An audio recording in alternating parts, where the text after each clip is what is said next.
What's up guys, welcome to another episode of Yu-Gi-Oh! Character Profiles. This week we're doing Yu-Gi-Oh! Zexal and we're doing Dr. Faker.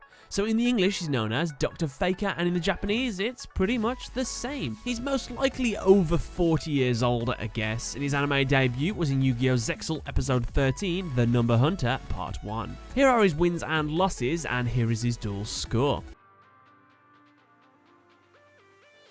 So, a quick gist on the character. Dr. Faker is the primary antagonist of the first 3 arcs of Yu-Gi-Oh! Zexal, and he's the father of Kite and Heart Tenjo. In the beginning, he instructs Kite to collect the number cards, as it is believed that Faker wants to conquer Earth by destroying the astral world. However, his true ambition was to destroy the astral world to fulfill his pact with Vector in order to cure Heart's illness. Faker is responsible for the mutation of Vectrix into a child, and for the disappearance of Kazuma Tsukumo. He is also one of the few characters to be able to see astral. Throughout Dr. Faker's life, he was actually able to create numerous inventions during his career. These included the Sphere Field, the Dual Anchor, Photon Cards, which he made with Mr. Heartland, Photon Transformation, Photon Hand, and the Dual Gazer Tattoo. So, Dr. Faker has the appearance of kind of like a mad scientist kind of vibe he's got going on. He appears as a man who has light purple eyes, pale skin, and blonde hair that is curled up in a point of 3. His attire includes a black trench coat with a high collar like his son, and white pants with black boots. He also has a grey belt and has a golden earring on his left ear like Mr. Heartland. When Dr. Faker duels against Yuma, Kite and Shark, he appears to take on a more android-like appearance as half of his face becomes metal and the rest of his body transforms into that of a heavily built cyborg. It is unknown whether Faker is part cyborg or not. When he was possessed by Vector, he takes on a demonic appearance similar to Vector's own, with the Baryon emblem on his forehead.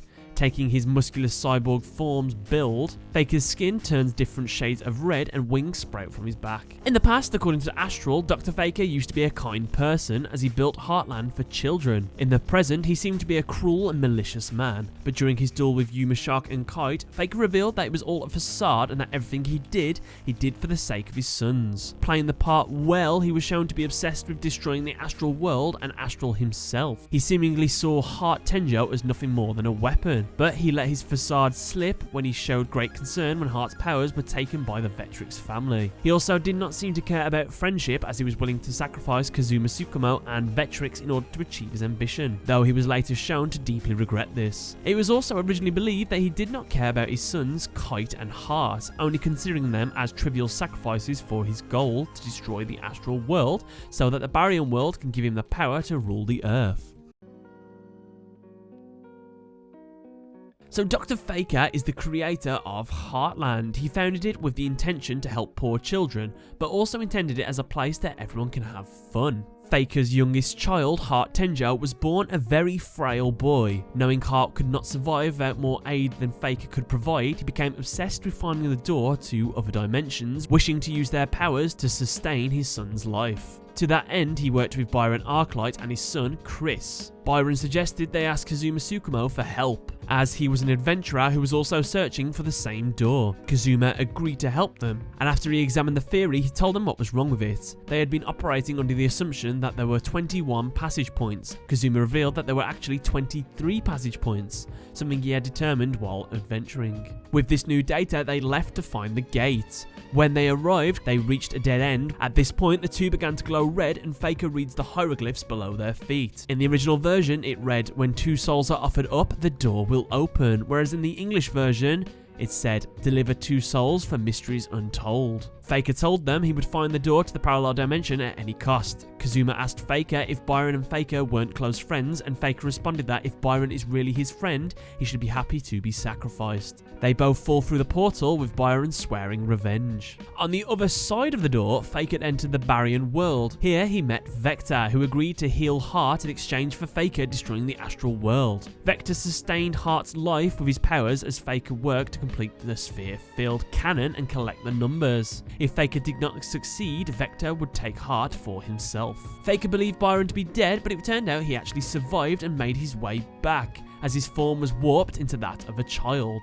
Byron took the name Vectrix and swore revenge. Kazuma, however, did not return and was instead trapped in the astral world. Faker and Mr. Heartland created Kite Tenjo's deck using science from another dimension. Faker also gave Kite one of his own cards, Message in a Bottle. Though Kite was unaware of the pact Faker made with Vector, he underwent training and was chosen amongst many other duelists to become a number hunter to save Heart. So Dr. Faker uses a garbage Heart Earth deck focused around high rank Xyz summon tactics, with trap cards covering the few weaknesses his devastating numbers have. His deck included Garbage Lord, Garbage Ogre, the Xyz monsters number 53 Heart Earth and number 92 Heart Earth Dragon. He also had the spell cards Barion's Gateway and the trap cards Barion's Battle Buster, Battle Roulette, Fake Form and Fake Life. And with that, guys, that's another episode of Yu-Gi-Oh! Character Profiles done. Let me know what you thought in the comment section below. Don't forget to leave a like, favorite and subscribe. Head over to Twitter to vote who you would like next in the series. And yeah, don't forget to leave a like, favorite and subscribe. And bye.